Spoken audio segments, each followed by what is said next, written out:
Morning, y'all. So, walking out here, not even going nowhere today. I'm here on my property, and we're going to do a little project. I'm out here near the garden, which I let overgrow with all of my weeds and stuff that aren't really weeds, but what we are after is this.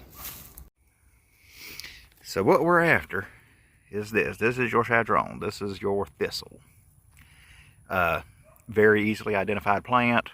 You can't miss it. This is what we're after right here, is the stalk. So let me set up and we'll show you how to get one. Alright, there ain't a whole lot to it. Just take your knife, you start knocking off, get the bugs off of it. And you just kind of start knocking off anything that looks like it's going to poke you. You can do stuff with a lot of parts of this plant. We just after the stalks. This is a little more mature one. That's all right though. You start just working your way down. They are sharp now. I've heard records of these larger thorns being used as blowgun darts by various indigenous peoples in this part of the country. And I believe it. Now these greens you can eat too. They take a bit of processing obviously because of all them thorns. Let's see, we'll just start. You just kind of carve it down as you go. Get stuff out of the way. And then you just cut it off at the bottom. And that is your Chadron. We'll take it, eliminate the top of that. You hear it's holler. Now you can eat them just like this. A lot of folks do. Just pick them, eat them raw.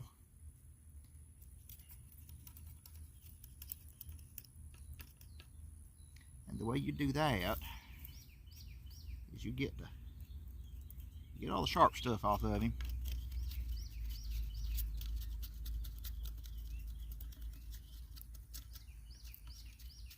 You make good and sure, because them thorns are hard. They will get you.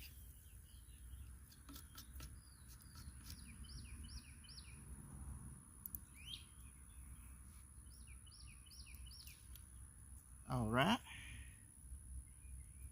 And something else you're gonna want to do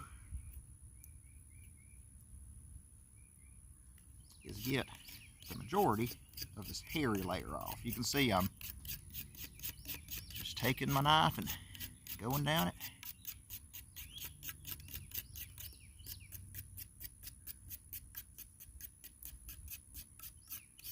And just get the majority of the outer layer off. It's kind of like peeling celery if you're a celery eater.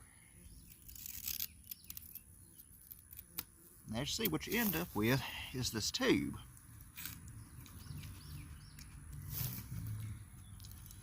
It's a little bit like cucumbery celery, a little sweeter. We're gonna get us a couple of these and we're gonna do something with them. Let me tell y'all something, setting up these camera angles can be difficult. So we got a couple of Chadrons, one a little bit older, one a little bit younger. This is all we need for this. I also picked just a sprig of yellowwood sorrel. This is just going to give a little more flavor. And it has a little bit of tannin in it, and that tannin will help keep the pickles crispier. So we're making Chadron pickles. Just made 1 jar's worth, clean jar. And what we need to start is we need to turn on our stove. So I got a little bitty pot, don't take a whole lot. And a general rule of thumb for me, you know, I don't measure anything, and you really should. But we're gonna do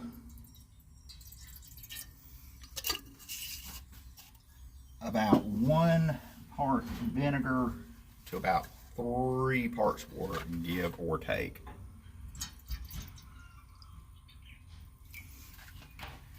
Give or take. So we're gonna let that get to boiling. Well, I will let that get to boiling, so I'm cheating today. I found these in my pantry. They were pre-mixed pickling seasonings. It's got all the spices and stuff already in it, the salt, the sugar. Being very careful with that lid. We don't want anything going on that lid. So it's got everything pre-mixed in there. So that's pretty cool. So it smells wonderful. It's got a lot of dill and a lot of garlic in it, and I enjoy that. A little bit of red pepper. You see, we're just going to take, and you can do a homemade seasoning mix. Generally, when I do it homemade, it is not that complicated. Homemade, it's going to be red pepper, black pepper, dill, salt, and garlic, and that's about it. But so we got our seasonings in there. It smells like it's going to make something akin to like a Clausen kosher deal, which is pretty cool. And so we'll go ahead and put in our oxalis. And we're going to start to cutting up our chadrons. As you can see, get those few little strings off of it. It's like I said, it's all like peeling celery. You just want to get, you'll see it has a fuzzy skin on it. Get that fuzzy skin off. You can see it's holler. It ends up looking a lot like if y'all have ever seen Alaskan kelp pickles. But we're just going to take and cut it up. This will be better on a cutting board. But it ain't going to hurt nothing to being a little split. They'll hold together.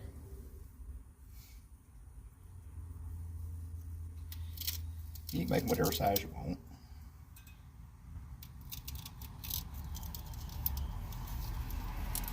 As you can see, once you get it broke down, you know, if I gave you that and told you it was celery, you'd probably believe me.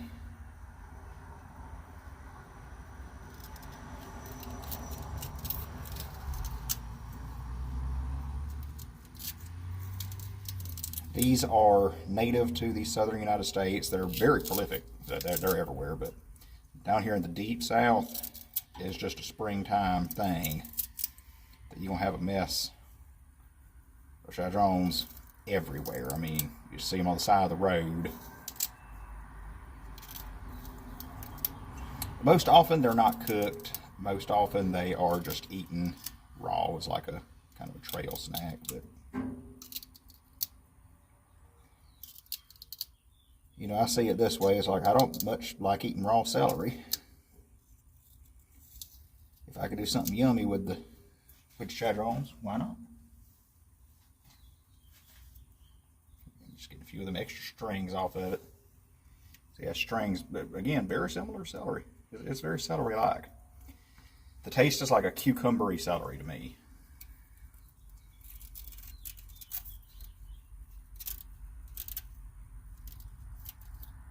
We'll be able to fit quite a lot of this in this one jar because they're hollow, and so it'll take a lot of broth. Didn't the fire go out? Sure did. I wonder it wasn't boiling yet. If you don't want them to separate, ring it like that all the way around, and you'll end up with the little rings of vegetable.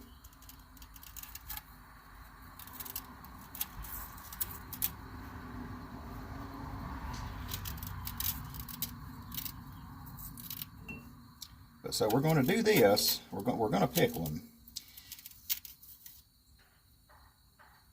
and then we're going to do a little quick tutorial on water bath canning. Now, I had mentioned this in previous videos. So water bath canning and pressure canning are two total different subjects.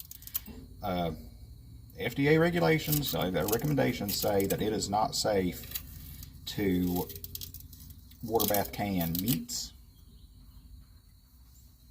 and anything with a low acidity. So if I didn't put all this vinegar in here, this would not be acidic enough to be considered safe. Alright.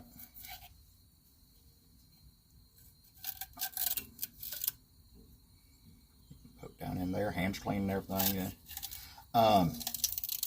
They would not consider this to be safe to can water bath canning if I didn't put that vinegar in there. That vinegar changes the pH level. Kind of push down in there. I got dirty. You do want to stay clean.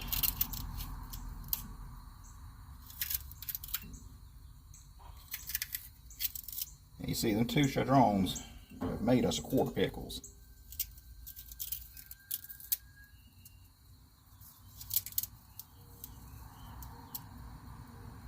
Put them big pieces on top, won't hurt nothing.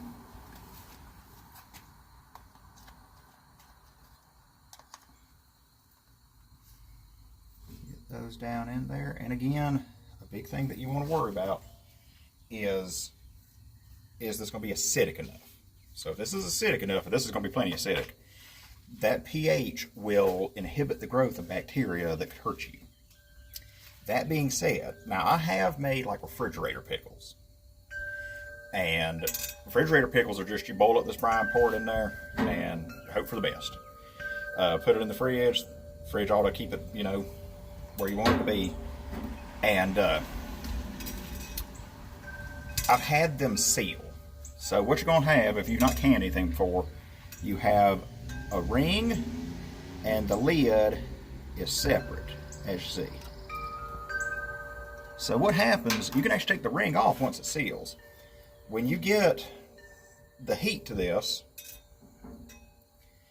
and put that lid on it, it kind of processes itself, and you'll hear like the lids they'll have a bubble on top where you go on top. If it's sealed, it won't do that. If it's sealed, then it will maintain the pressure inside of it. You can tell that like a vacuum has formed. That's canned. But to completely eliminate the risk of contaminants, of anything growing in it, even with the high acidity that's in this, we're going to water bath can it. And that's just, you cook the jar. And I'll show you how to do that. So that's boiling. Turn off my stove. Woo! Hot. Hotter than I thought it was going to be. So we're going to grab a rag.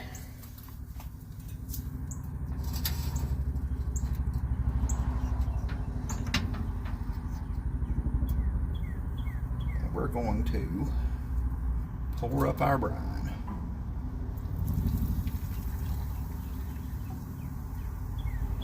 And you want it almost all the way to the top. You want a little wiggle room, but not much.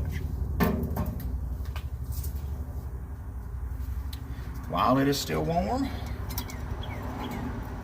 make sure that the lid's lined up good.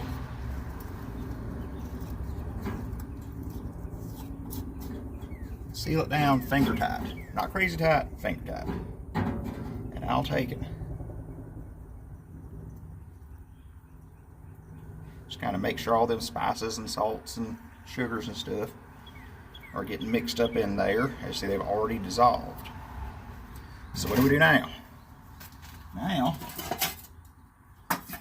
comes the fun part. We break out the big boy. And we will unlock our stove. We're going to turn on pretty blame high heat. And we are going to get this to boiling. And you want a pretty good bit of water.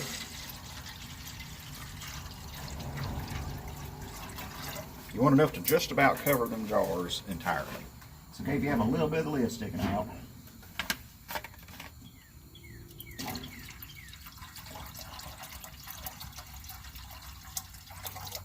We're going to put that much water in there. And I got the stove crunk up pretty high.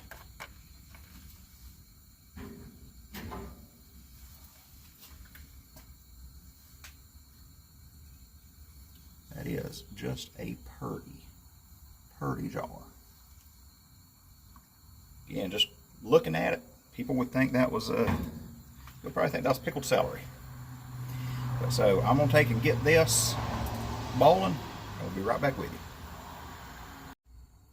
Alright, y'all, we've got this water to a pretty decent boil. So something that you're gonna want to do I have a little cast iron trivet here. You want to put something in the bottom of your pot. It could be a screen. They make special made things for it.